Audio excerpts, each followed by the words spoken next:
The IMG Roadmap is the only podcast dedicated to coaching international medical graduates in success blueprints for this unique pathway.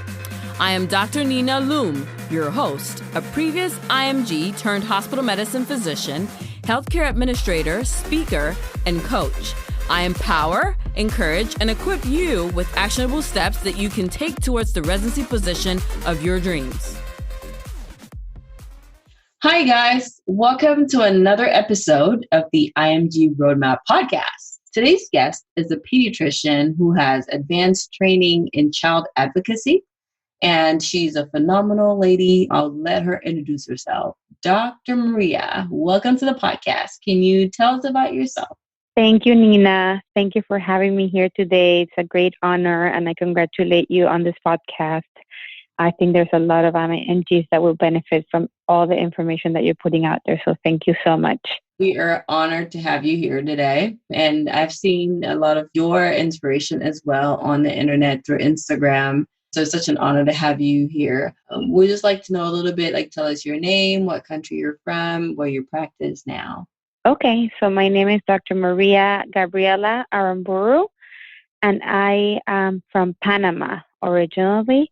I was born and raised in Panama, and now I am in Washington, D.C. I practice in Medstar Georgetown University Hospital as an attending physician for pediatrics. I did my medical school in Mexico and then a lot of steps, but I came here for my residency in pediatrics and I ended up staying. I've been in the DC area for 10 years now, going on 11. Oh, wow. That's amazing. That's a long time. And congratulations on all that you've done and achieved so far. So can you give us a little bit of background, what your medical studies in Mexico was like, maybe what school, if you don't mind, and talk a little bit about that structure? Yes, of course. So I finished high school in Panama, and then I had a summer that I had off. So I started volunteering in a hospital there, a children's hospital there. And I actually had already applied for college in the U.S., and I was slated to come here. And I didn't know that I wanted to go into medical school at all. So I actually did a year of freshman college here in the U.S., and it was actually in Washington, D.C., in Georgetown University. And then when I was here for college, I also volunteered at the hospital, at Georgetown Hospital, where I work now, in the child life department. So that's when I really found my passion for medicine and decided to know that if I wanted to do medicine, it was better to do it in my own primary language and to do it somewhere where I could continue to do my social service and everything in my home country, because my plan was to end up practicing there. So I actually then went to Mexico and started from scratch med school. So the structure there is a 6-year program, and you start right away with the medical school classes. So like anatomy, you do biochemistry, you do all that, but you go straight in med school. You don't have to do the 4 years. So that was great for me at that time, because I really, when I knew what I wanted to start now. I didn't want to wait or do anything else. I was really passionate about it. So I loved having that structure where we had the lecture classes, and then we had a little practicum, and then we had these group classes. And there in Mexico, we also had our medical internships where we would go practice in rural areas from the first year of med school. So it's really hands-on, and you get exposed to the medicine, the practicing doctors and everything really early on. Then after you finish the 4 years of the basic sciences, you can opt for the last 2 years, which are the practical years, where you're doing your AI. You can do that elsewhere. So I actually did part of that year at the University of Miami, Jackson Memorial, and there I did several rotations. I also did 1 month at Georgetown Hospital in endocrinology. So they allow you for a lot of externships and stuff like that. And then the rest of that practical year, I did it in Panama. So they have partnership with the hospital where you can go elsewhere and then get evaluated, and that counts towards your diploma. So I did a variety of places for my last 2 years, including U.S. and Panama. I think that was really helpful just to get exposed to the U.S. system early. And then I went back to Panama and finished my career in the 6-year program. I then went on, I wanted to go back to Panama, and I wanted to do, they have a required social services year, which is 2 years. So I wanted to get that done before I did my specialty because I didn't want to have anything hanging, anything like requirements that I still need to do to get my medical license in Panama. So I went back home to do those 2 years of working in rural areas there. Wow. That was before going into peds. Yeah. Yeah, that's awesome. That's really very extensive training there.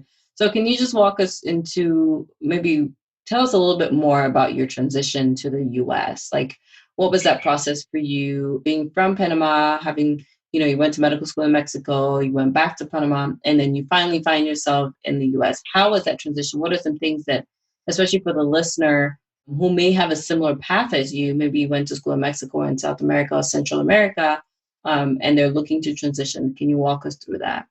Yeah, that's a great question, Nina, because I had different colleagues of mine do different things. So I can talk about my experience and then kind of mention the options of what other people did, but I know how my experience worked for me. So when I finished med school in Mexico, I had already set my mind that I wanted to do my specialty in the U.S. So that's key if you want to do your specialty in the U.S., like kind of like make your mind up with that early. Because what I did was like, while I was in my second year of vet school, I started studying for step 1 and just like kind of like powered through. And there was like a summer break. I would use it to study and I got the books. And then during that second year summer break, I actually came to DC again. Something was bringing me back to DC and did the Kaplan course. So the Kaplan course is an intensive course for step 1, step 2 that they have. And you do I think it's like 3 weeks. I don't remember, but you do everyday classes. So that's doing one summer and that helped me tremendously, especially because I was still in med school. So everything was fresh from the first 2 years of the basic sciences. So that helped me do step 1. I did step 1 right away. So I already, when I graduated med school, I had step 1 under my belt. And then some people might decide to go, if they study in Mexico or Caribbean, to go straight to residency, especially if they've done the steps. But I had decided that I wanted to do this 2-year rural experience, also to rotate through all the specialties and really, really know if pediatrics is what I wanted. So I did these 2 years in Panama, just working in rural areas where you work in OBGYN, you work in surgery, you work in internal medicine. You rotate through all the specialties and you have a lot of hands-on time, also ER and pediatrics, of course. And during those 2 years, in my free time, I would study for step 2. And I thought it was a great combination because I was actually rotating through all the specialties and starting for my step 2. So that was great. I have some friends that actually did go straight to residency after med school, even though they're from Panama. And that's because they had set their minds that they probably wanted to stay and practice in the U.S. And that was a good strategy too, because obviously they got finished earlier.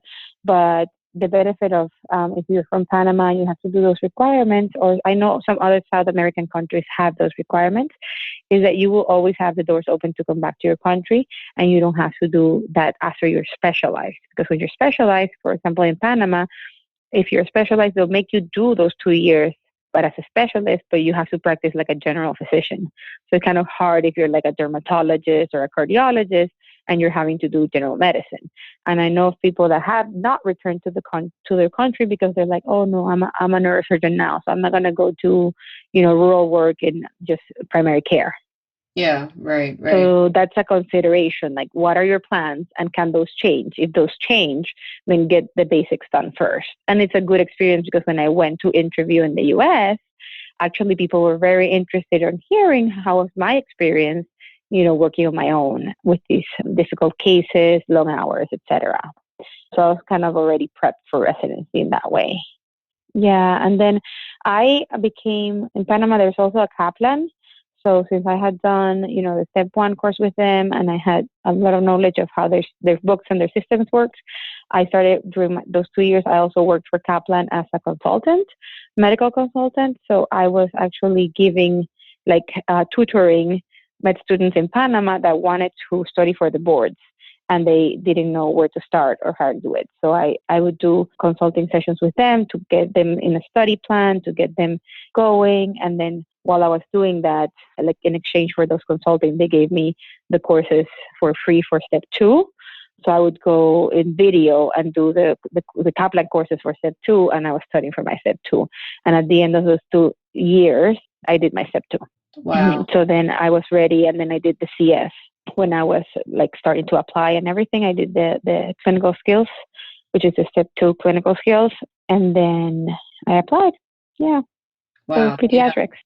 Yeah. So I just to point out a few things that I heard, and for the person listening, we want to give them some strong key points. One thing was while you were in medical school, you took step 1. So you did not wait to complete medical school to start working on USMLE. Is that right? Exactly. That's correct. And that's one of my strong recommendations, actually, because a lot of people that wait, I mean, it's a lot of information and you're busy and you're also doing the 2 languages, right? So I would try to study early and then incorporate it into your studies. Like if you're doing a class, then having a first aid, a step 1 first aid or something that's kind of complementing that in the English language, and going through questions. Because also I would say the structure in medical schools, or the testing that they do in Latin America medical school, is different than the structure of the US. The structure of the US, you're always doing the tests, like multiple choice, like the steps. And for us, it's different. So you have to start training your brain on how to analyze those type of questions. So I think it's key to do it during med school, even if you have to sacrifice a lot of weekends. Yeah, I agree with that 100%. I always tell people this. When you're studying longitudinally, like you're learning one thing in school, and then you're seeing it again while you prepare for basic sciences or for the USMLE step 1. So really what you're doing is you're reinforcing a lot of the material because it's simultaneous with what you're actually learning in your medical school. I think that really helps people, especially for people that tend to perform higher, is that it's not been so long since they took classes that were tested on the basic sciences or in step 1, like anatomy, physio, biochem, and the like of it.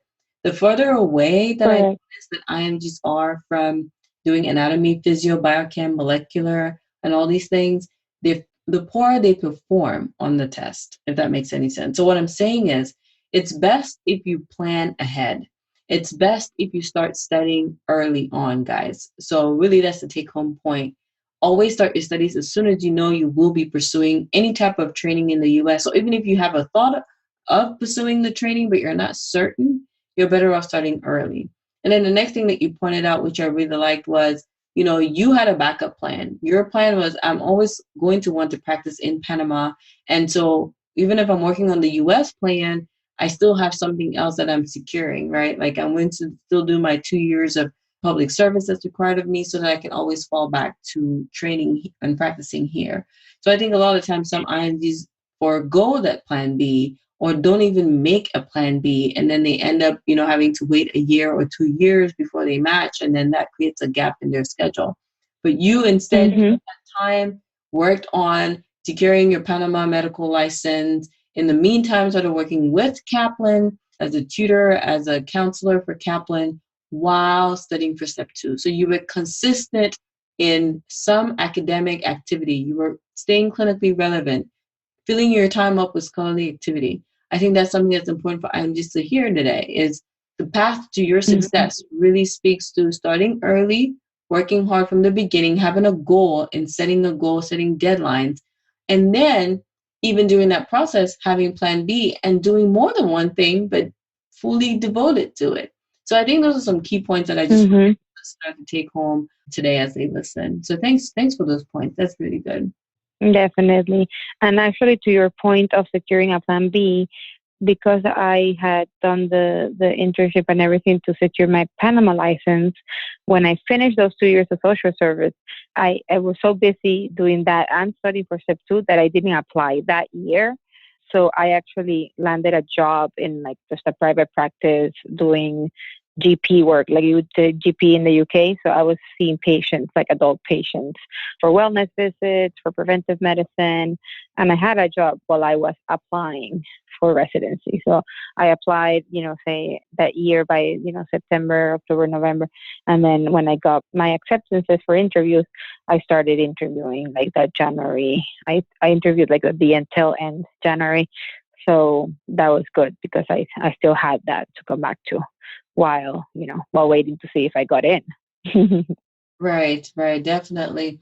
So just to give us some advice and maybe just tell us a little bit first about where you trained in DC and any additional fellowship training background that you have. Yes, absolutely. So when I went in the interview trail, I had my eyes on DC because I had so much history and I knew I liked the city. But I interviewed, several places, and actually, Georgetown was my top choice, and I got in the match to my top choice. But I think for the interview process, it's important to look at programs that are interested in matching IMGs. They express, interest during the interview, like you make that connection, and then following up. So at Georgetown, it's a small program. They take 10 residents a year for pediatrics and 2 for med peds. I liked that about the program, and I also liked that they had a global health track. So I was very interested in global health at the time. I made that known in my interview. I also made it known that I was interested in adolescent health and what projects I had done with adolescent health, because I had done a research project that we had published in the Journal of Adolescent Health Medicine. And immediately that got me connections there. So I connected with the division chief for adolescent medicine, followed up with her. So it's good to have an area of interest, even though you don't know if you're going to do a specialty or not, because that creates connections with certain people in the program. And that I don't know if that helped me match, but it helped me when I was in the program to already have those connections. That's why I chose Georgetown. I did take use of the global health track, my 3 years of training. I did one medical mission to Peru as a global health experience. And then I did another medical mission it wasn't a mission, it was just a rotation away, and it was in Australia. So I did those 2. And then in Australia, I actually went to one of the conferences there and presented a project. So it was very fruitful. And that's also part of what you were saying, kind of like planning in advance and having your goals, because my goal was to learn as much as possible for global health, to have some impact there, to do some adolescent medicine stuff. So in Australia, I did a rotation in adolescent health. And then, the 3 years went by. I was thinking of doing an adolescent health specialty fellowship, and I was all set up for that. But I had also enjoyed my rotation during residency and community peds a lot. So I applied for the fellowship in adolescent medicine. I actually got in DC, but at the end of the day, I matched for Children's National Adolescent Program. But at the end of the day, because I had met my husband and I was planning to stay here, I had a J1 visa, and a lot of IMGs will experience that. There's 2 types of visa. I don't know if you talk about that in other podcasts, but the J1 visa, if you want to stay in the U.S., you have to do a waiver. And because of that waiver that I had to do, I had to work 3 years under underserved areas. So I figured if I did the adolescent health specialty fellowship, I wouldn't be able to stay in the area. And my husband said here. So I had to think about my family goals as well at that point. So I kind of declined the adolescent fellowship and thought I'd just practice for my waiver here in DC in some underserved, fairly qualified centers or something like that. I'll just look for a job. When I started that process, this fellowship actually at Georgetown opened up, which was the Community Pediatrics and Child Advocacy Fellowship. And I was interviewing with the chairman of the division for a job in a rural area, that we have some hospitals in rural areas here that qualify for the waiver. I was interviewing for that position, and he said, but I have something else that might interest you. I said, what? And he said, well, the fellowship just opened up because the fellow had to move. I said, okay, I'll think about it. So I thought about that and interviewed also with the fellowship director and went through that process. And then when they offered me that fellowship, I thought, it was perfect, because actually I could do the fellowship and my waiver at the same time. So because the fellowship was community peds and child advocacy, it was community work. So it was in the areas that were qualified for that. So I was able to do kind of like 2 things at the same time. Wow. So that's when I did the fellowship. Yeah, I did the fellowship for 3 years, community pediatrics and child advocacy, which included a master's in public health. So as part of the fellowship, they paid for the master's, which I didn't know I wanted to do, but kind of like the opportunity opened up, and why not, right?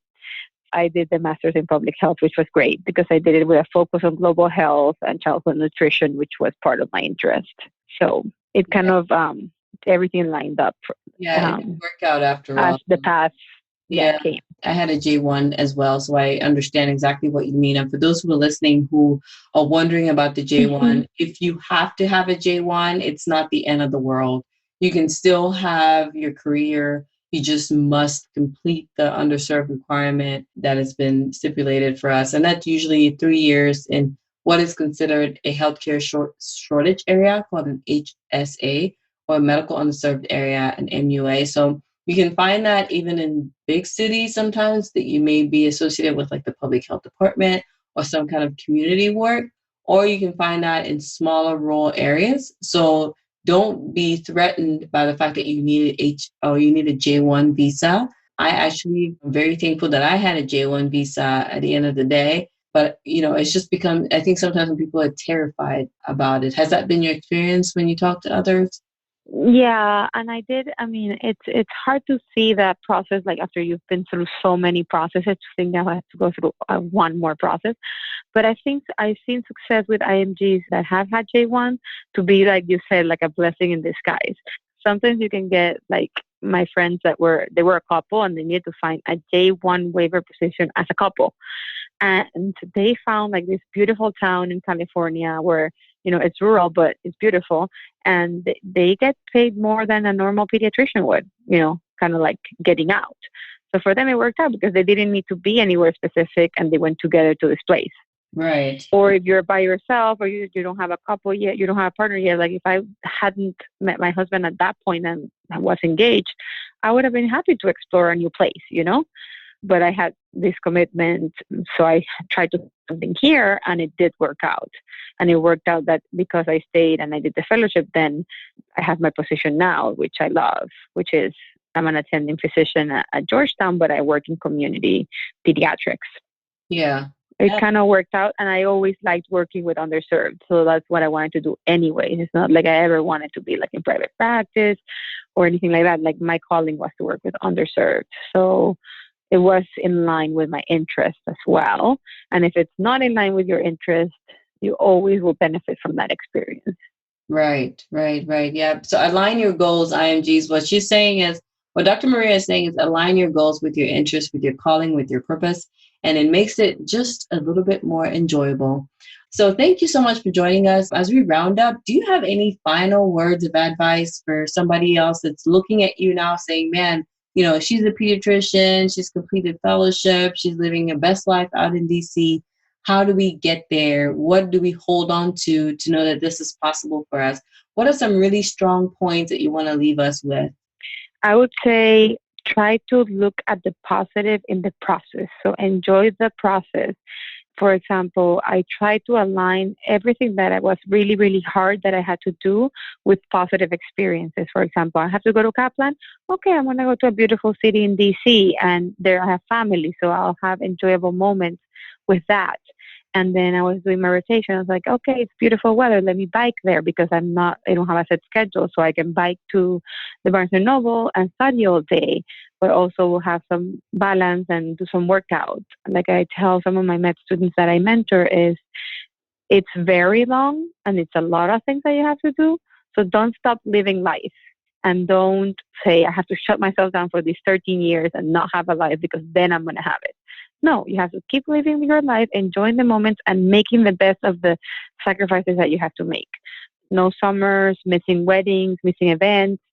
Prioritize which ones are worth missing, and then try to kind of structure things around what other things are important to you.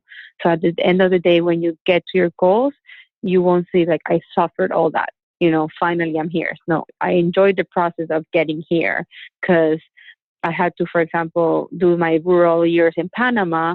Well, I chose a place that I would like and, went there and enjoyed that. And I had for a couple of months, a beach town where I worked at. And then I would go every afternoon running the beach. Or in residency, it's really hard and it's a lot of hours of work. But I said, since the beginning, since I interviewed, I wanted to have my global health experience. So that shaped what program I chose. And the fact that since day one, I knew I wanted to do a global health experience. I started working towards that, and then the stars will align for that to happen for you. Yeah, definitely. Thank you so much for joining us on the IMG Roadmap podcast. We're so delighted that you came on to share these valuable points with us. and we appreciate your time and we support everything that you're doing. But, some people are going to want to connect with you, Dr. Maria. Where can they find you? Can you tell us where to meet you on the internet? How do we connect with you? Yeah, the best way of connecting with me right now is at my Instagram page. It's at Pediatrics Mom, PEDIATRICS, and then Mom, MOM. And in my page, I kind of share topics on parenting and pediatric topics and like life as a working mom and a pediatrician mom. And there I take DMs. So I can, especially for IMGs, if they want some advice or some guidance, I can respond to DMs pretty quickly. So I think that's the best way right now. And then there's also a link for my email in that Instagram page. So either way is good and we can connect there. All right. Thanks, guys. I'll put all her information in the show notes so you can contact her. You can connect with her and continue to be inspired. Thank you so much.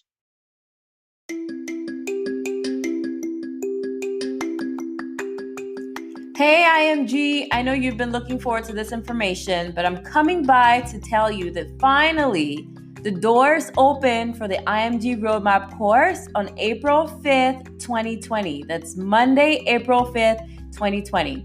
And class starts on April 19th, 2020. So you can go right now to imgroadmap.com/P/P2020 to sign up right this moment. Guys, we have limited seats available. If you want to be a part of this 6-week life coaching program with me, you have to do it right away. I'll see you guys on the other side.